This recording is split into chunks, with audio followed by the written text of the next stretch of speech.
Good morning 10th class. आज हम history का फर्स्ट लेसन करने जा रहे हैं जिसका नाम है यूरोप में राष्ट्रवाद का उदय। 19वीं शताब्दी में यूरोपीय महाद्वीप में राष्ट्रवाद की एक लहर चली जिसने यूरोपीय देशों का कायाकल्प कर दिया।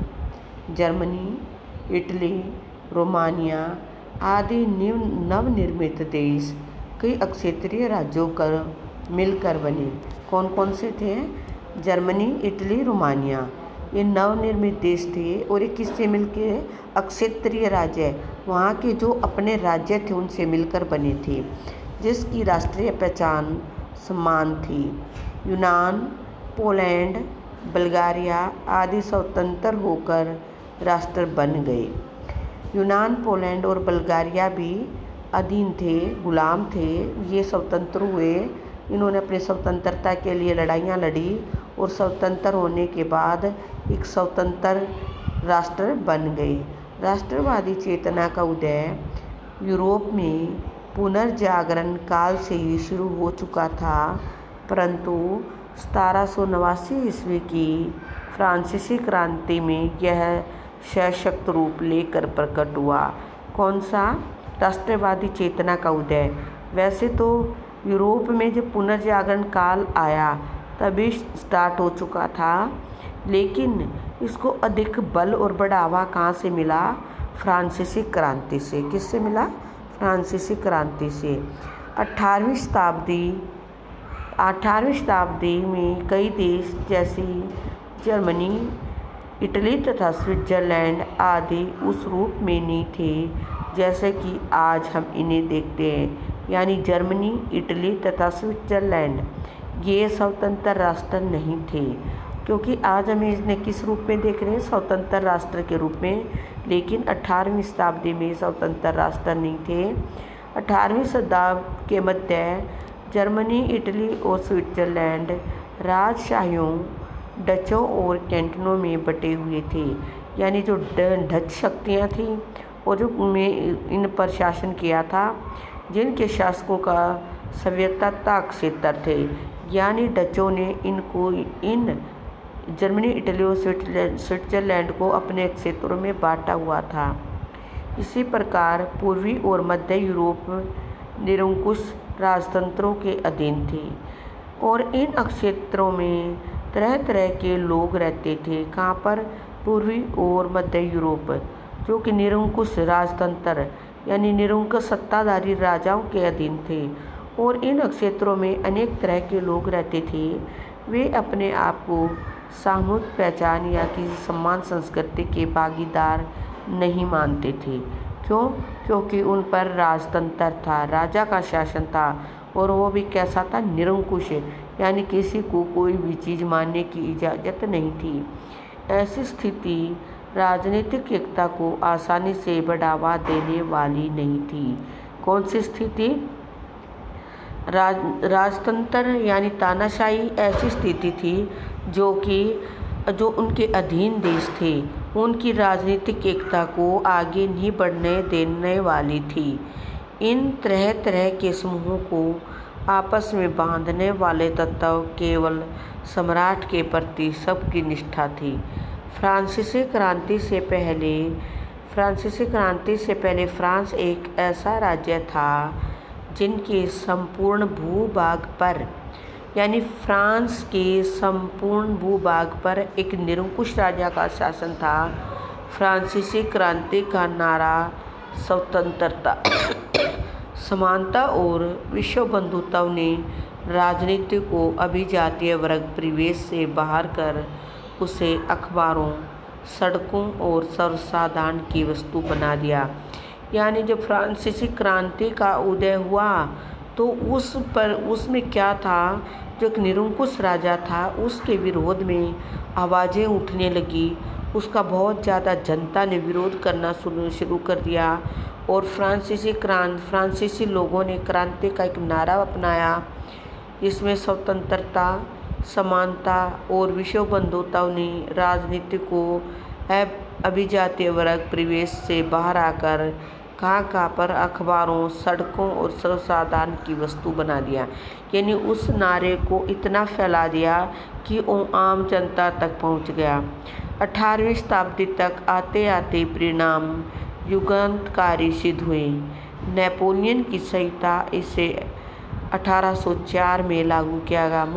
Most important one word question, Napoleon की संहिता कब लागू हुई? 1804 में। नेपोलियन की संहिता को 1804 में लागू किया गया। इसे जन्म पर आधारित विशेष अधिकारों को समाप्त कर दिया। ये भी एक वन वर्ड क्वेश्चन बनता है। नेपोलियन संहिता के अनुसार किस चीज़ को समाप्त कर दिया गया? नेपोलियन संहिता के अनुसार जन्म पर आधारित विशेष अधिकारों को समाप्त कर दिया।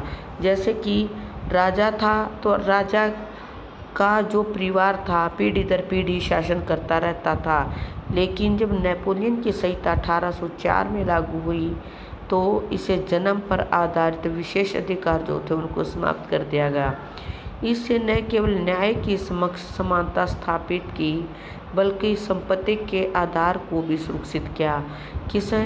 जो नेपोलियन की संहिता थी उसमें केवल न्याय के समक्ष, मतलब जो न्याय मिलना था उसके समक्ष ही समानता नहीं मिली, बल्कि जो हमारी उनकी अपनी संपत्ति के अधिकार थे, उस समय में फ्रांस में जो संपत्ति के अधिकार थे उनको भी सुरक्षित किया गया। 18वीं शताब्दी के अंतिम वर्षों में नेपोलियन के आक्रमणों ने यूरोप में राष्ट्रीयता की भावना के प्रसार में महत्वपूर्ण योगदान दिया। इटली, पोलैंड, जर्मनी और स्पेन में नेपोलियन ने ही नवयुग का संदेश पहुंचाया। किसने? पोलैंड, इटली, जर्मनी और स्पेन में नेपोलियन जिसकी संहिता लागू की गई थी 1804 में, उस नेपोलियन ने ही इटली, पोलैंड, जर्मनी और स्पेन में नवयुग का संदेश पहुंचाया।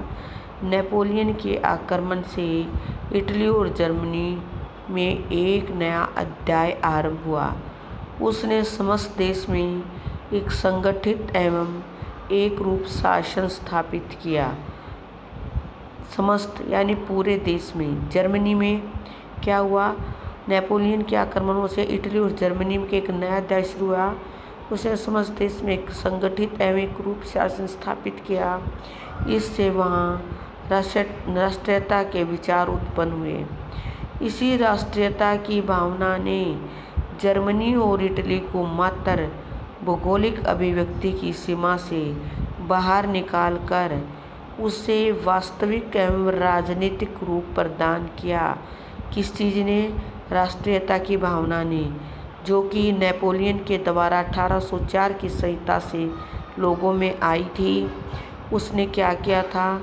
जर्मनी और इटली को मात्र भौगोलिक अभिव्यक्ति की सीमा से बाहर निकालकर वास्तविक एवं राजनीतिक रूप प्रदान की, जिसे इटली और जर्मनी एकीकरण का मार्ग प्रशस्त हुआ।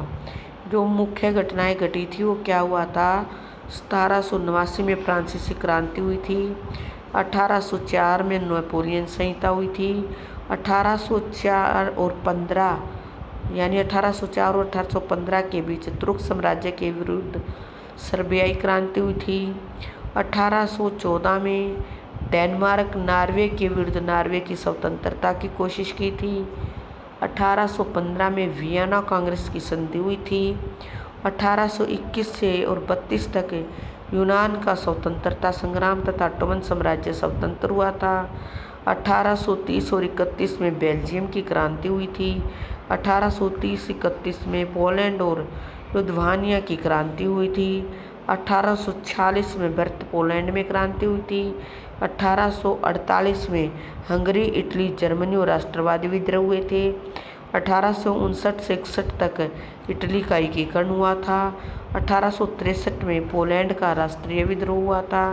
1866-71 जर्मनी का एकीकरण हुआ था। 1867 हंगरी को स्वायत्तता दी गई। 1867 आयरलैंड में राष्ट्रवादी फेनियन का उदय हुआ। 1878 बर्लिन कांग्रेस सर्बिया, रोमानिया और मोंटेनेग्रो को ऑटोमन साम्राज्य की स्वतंत्रता मिली।